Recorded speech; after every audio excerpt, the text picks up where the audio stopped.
if we were going to have a birthday party, we're going to blow up balloons, and the three of us blew up a whole bunch of balloons, without really sort of, working together, we'd blow up the balloons and tie them up, and you'd probably find that the balloons would be around about the same size. Would that be right?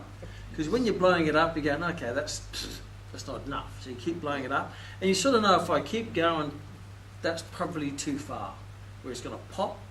So you sort of sense what's the optimal pressure to blow up a balloon is, then you tie it up and get it ready for the birthday party. So I want you to think of the optimal pressure in a football, because there's only one type of football, isn't it? That's the round one. Or the optimal pressure in a balloon is the optimal blood pressure in the vascular system. So the vascular system is like a soccer ball, right? So treat that as the vascular system, because the vascular system, which is your heart and all the blood vessels, it goes out with the arteries, come back by the veins.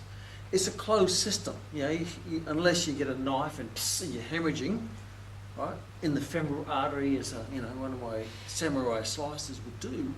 It's an enclosed system. So I have a system not full up with air, but filled up with blood. And because it's filled up, there's a constant pressure of the blood up against the vascular wall of the arteries or the veins, as there is a air pressure pushing up against the football, basketball, rugby ball or balloon. That's what you'd call your optimal pressure. Now, the optimal pressure in the body, there's two pressures. Here there's only one pressure, right? Because you blow it up and that's it, because it doesn't move. It's just sort of, the pressure doesn't change until you kick it. So when you kick it, increases the pressure in the ball. Would that be right? Yep. Increase the pressure, it goes off. Well, we have our own kick in our body. It's called the heartbeat. Boom, boom, boom, boom, boom, boom, boom, boom, boom. I've got a rhythmical heartbeat. No, it goes boom. So basically what happens, imagine this is the vascular system. And when your heart contracts, it's like a part of the ball contracting. Heart contracts. So when the heart contracts, it pushes blood out of the aorta, the arteries, all the way down through the vascular system and back via the arteries. So when the heart contracts, if I did this to the ball, what would happen to the pressure in the ball? It'll change. It'll go up or down? Yeah. It'll go up. Yeah. So when the heart contracts, to push blood through, contracts, relax. Contracts, relax. Contracts, relax. Contracts, relax. Contracts. Am I annoying you? Yes, you're not. Okay. I thought I went on a bit too far. So when the heart contracts, what happens to the pressure? It goes up. When the heart relaxes, the pressure goes down. As in the balloon, if I press it, contract, relax, the pressure in the balloon goes up. The pressure when I relax, the pressure in the balloon goes down. So when the heart contracts and the pressure goes up, all the pressure through all the vascular system, because blood's being pushed through and the heart's contracting, the overall pressure goes up. So at rest, it will go up to what we call your systolic blood pressure. Systolic. We call it systolic. We call the easy way to differentiate. S is superior, means one on top. So the first one is the one on top, systolic. And that, a normal pressure, as the normal pressure for a soccer ball, or normal pressure for the size of the balloon, is 120. 120. Now that means nothing to you.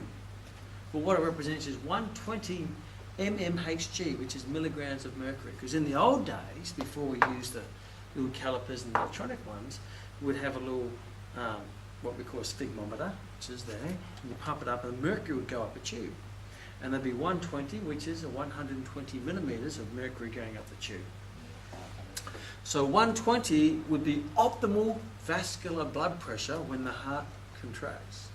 When the heart relaxes, is there still pressure in the ball? Yes. Still pressure, but it's less pressure. That's what we call your diastolic blood pressure. So that's when the heart relaxes. There's still pressure in the enclosed system, but it's lower than when the heart contracts, and that's called your diastolic blood pressure. And that measurement for a normal ball, a normal balloon, a normal vascular system is a measurement of 80. So normal blood pressure for the ball, for the balloon, for the vascular system is 120/80. There's two numbers because the pressure will go up and down. So it's up normal, down normal. When a ball is just one, or a balloon is just floating around there full of helium, it's just one pressure. But you sort of know that's optimal. If you see it's really small and spongy, softy, then hey, that's not enough. That's low blood pressure. If it's too high or it's really pressuring, that's high blood pressure. So there's a nice simple explanation for you to understand what's normal and what the systolic and diastolic, and it's probably a good way, a good tool to use to explain to your clients.